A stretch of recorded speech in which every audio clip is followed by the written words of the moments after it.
Hey, it's Tim with the University of Vinyl. You know, I listened to a podcast today. It was a Steely Dan focused podcast called Gaucho Amigos. I'm going to drop a link in the description today. Check it out if you are a Steely Dan fan. As if you're watching my channel, there's a probability that you like Steely Dan. Anyway, they were interviewing Elliot Randall today, guitarist par excellence, who has been on several Steely Dan records, but most importantly, you know, he's known for the solo in Reelin In The Years and all of the guitar work that he did on that track. You know, Jimmy Page has called it the best guitar solo he's ever heard in a classic rock song. That is high praise. Anyway, he was telling some stories about the recording of Can't Buy a Thrill from 1972. Apparently, you know, this was recorded at Village Recorders. Quick little tidbit, I was in LA about 2 weeks ago now and pulled out in front of, on my way back to the airport on the Sunday, I had to stop in front of Village Recorders, Village Recording Studios, I think as it is known currently, and I had to take a quick selfie in front, so check that out. Anyway, what is really interesting is Elliot Randall dropped a little tidbit that not everybody knows about, but on Reelin In The Years, if you have the quad copy of that record, which came out 2 years after the original release, so this quad copy came out in 1974. And I think quads are available for the first three albums, so also Countdown and also Pretzel. There are varying degrees of interesting tidbits on several of the mixes of songs on those albums, but the most interesting mix that you can hear is an alternative mix to Reelin In The Years.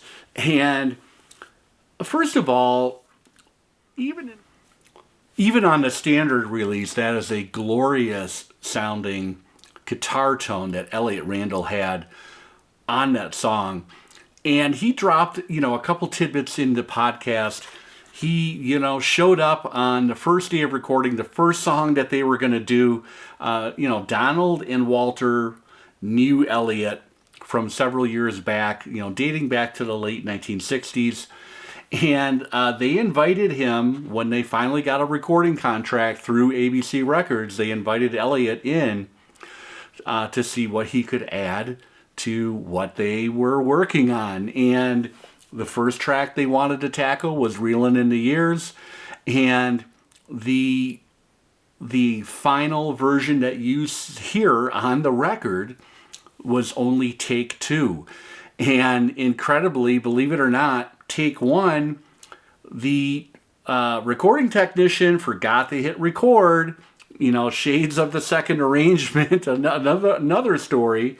Forgot to hit record. So they went back and did it again, and what you have is a final version of Elliot Randall. No punch-ins, no after work at all. That is what you hear as it was recorded, and it's an incredible, searing guitar line throughout that song.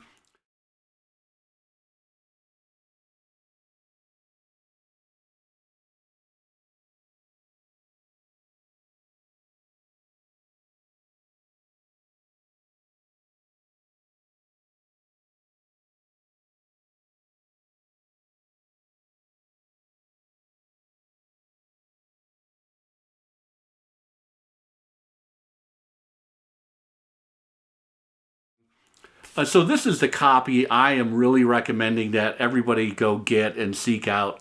If you've never heard the alternative mix of Reelin In The Years, it's really apparent. You hear different guitar lines in different channels. You know, I'm listening on a 2-channel stereo system. And these things were encoded so that you didn't have to have a quad system set up. That's the cool thing about these. That's the interesting thing, the entire the quad form factor. It just didn't take, and but so these are kind of interesting as artifacts to pick up if you find them, and just give them a spin. You might hear different things than what you're hearing on the standard stereo mix.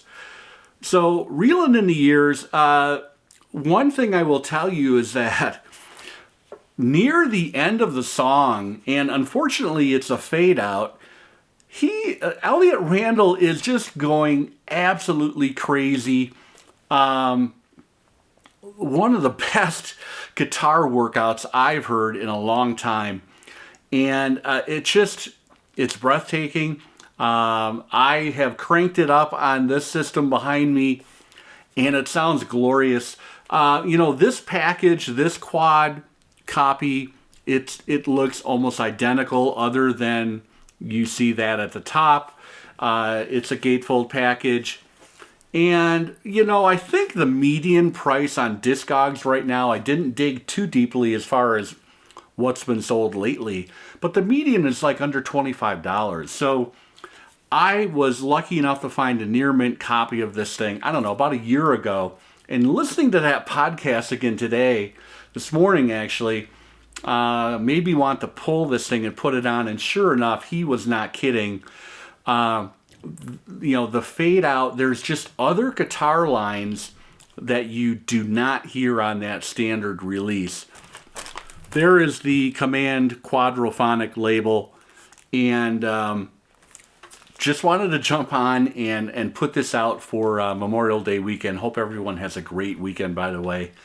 I'm going to have a little bit of time on my hands. I'm going to do at least one or maybe two more videos later in the weekend, so watch for those soon. But in the meantime, if you've got this quad version of Can't Buy a Thrill from 1972, the quad came out in 74, chime in the comments. Let me know what you think. Let me know what you think if you have the quads for Countdown to Ecstasy or Pretzel Logic. Let me know what you think about those.